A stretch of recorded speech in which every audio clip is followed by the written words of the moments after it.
11,759 foot উচ্চতায় হিমালয়ের কোলে অবস্থিত এক রহস্যময় এবং পবিত্র ভূমি কেদারনাথ, যেখানে 12টি জ্যোতির্লিঙ্গের মধ্যে অন্যতম প্রধান লিঙ্গটি অবস্থিত। আজ আমরা জানব এই মন্দিরের নির্মাণ, পাণ্ডবদের সাথে এর সংযোগ এবং কিভাবে হাজার বছর ধরে এটি প্রাকৃতিক দুর্যোগের মাঝেও অটল দাঁড়িয়ে আছে। কেদারনাথের ইতিহাসের মূল জড়িয়ে আছে মহাভারতের সাথে। কুরুক্ষেত্রের যুদ্ধের পর পাণ্ডবরা যখন আত্মীয় হত্যার পাপ থেকে মুক্তি পেতে মহাদেবের খোঁজ করছিলেন, তখন মহাদেব তাদের দর্শন দিতে চাননি। তিনি অন্তর্ধান হয়ে একটি মহিষের রূপ ধারণ করেন। পাণ্ডবরা যখন তাকে চিনে ফেলেন, তখন মহাদেব মাটির নিচে লুকিয়ে যাওয়ার চেষ্টা করেন। সেই সময় ভীম মহিষরূপী মহাদেবের শরীরের পেছনের অংশটি ধরে ফেলেন। সেই অংশটি বর্তমানের কেদারনাথের সেই কুব্জাকৃতি শিলা বা শিবলিঙ্গ।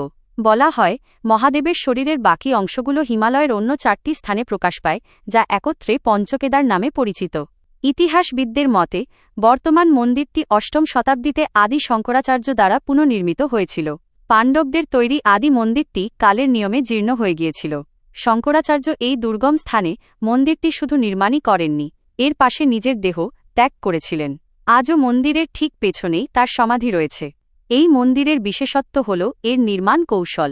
বিশাল বিশাল ধূসর পাথরের ব্লকগুলোকে কোনো সিমেন্ট ছাড়াই ইন্টারলকিং পদ্ধতিতে বসানো হয়েছে। ভাবলে অবাক হতে হয় সেই যুগে কিভাবে এত উঁচুতে এই ভারী পাথরগুলো আনা হয়েছিল। গবেষকদের মতে এটি কাত্তুরি স্থাপত্যশৈলীতে নির্মিত। ভূতাত্ত্বিকদের একটি গবেষণা অনুযায়ী 13তম শতাব্দী থেকে 17তম শতাব্দী পর্যন্ত প্রায় 400 বছর এই মন্দিরটি সম্পূর্ণ তুষারপাতের ফলে বরফের নিচে চাপা পড়েছিল। বিস্ময়কর বিষয় হল, 400 বছর বরফের নিচে থাকার পরেও মন্দিরের কাঠামোর কোনো ক্ষতি হয়নি। এমনকি মন্দিরের দেওয়ালে বরফের ঘর্ষণের দাগ আজও স্পষ্ট দেখা যায়। 2013 সালের প্রলয়ঙ্করী বন্যার কথা আমরা সবাই জানি। মন্দিরের চারপাশের সবকিছু ধ্বংস হয়ে গেলেও মন্দিরটি অক্ষত ছিল। কারণ ছিল একটি অলৌকিক পাথর, যা ভীমশিলা নামে পরিচিত।